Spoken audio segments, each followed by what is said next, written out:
شخص کو دشمنوں نے قتل کیا اور نہر میں پھینک دیا اور اس کی لاش پانی کے اندر کئی دن ڈوبی رہی۔ جب وہ اوپر آئی سطح پر تو اتنی پھول گئی تھی کہ بندے کی پہچان ممکن ہی رہی تھی، شکل ہی بدل گئی تھی۔ پولیس والوں کو پتہ چلا، انہوں نے آ کے لاش نکالی اور جب دیکھا کہ پہچان ہی نہیں ہوتی تو انہوں نے قریبی بستی والوں کو بلایا اور کہا کہ بھئی اس کو نہلا دو، کفنا دو، مسلمان تو ہے۔ چنانچہ امام صاحب نے کہا کہ جی میں نہلا تو دوں گا، میرے پاس کفن کے پیسے تو نہیں ہیں، مجھے کفن کے پیسے دے دو۔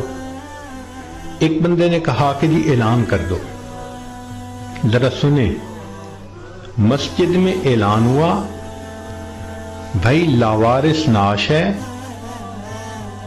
کفن خریدنا ہے، چندہ لاؤ۔ کوئی روپیہ لایا، کوئی 2 لایا، کوئی 5 لایا۔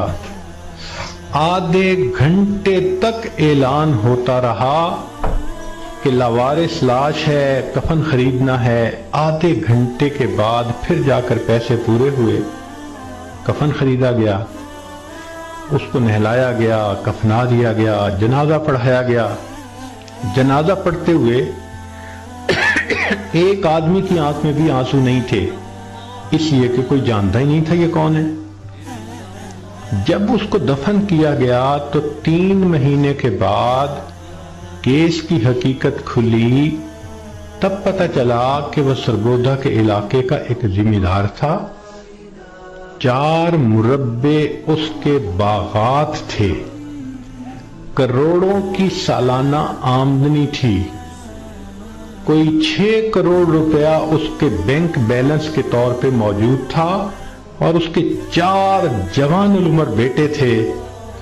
اس لینڈ لارڈ نے کبھی سوچا بھی نہیں ہوگا کہ میں کروڑوں پتی بندھا جب دنیا سے جانے لگوں گا تو چندے کا کفن لے کے جاؤں گا۔ اس کو کہتے ہیں وارث مان نہ کری وارثاں دا، رب بے وارثا کر مار دئی۔ کہ وارث تم اپنے وارثوں کا مان نہ کرنا، اللہ بندے کو لاوارث کر کے مار دیتے ہیں۔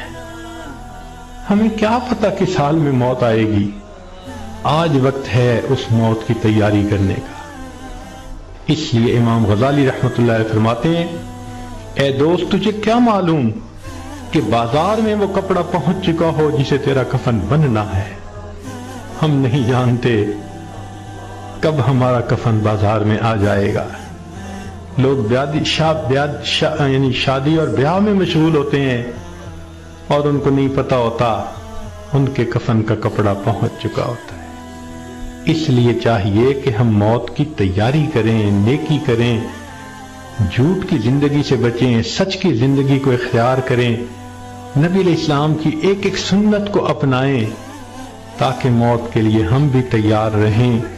کیا معلوم کب جانا پڑ جائے۔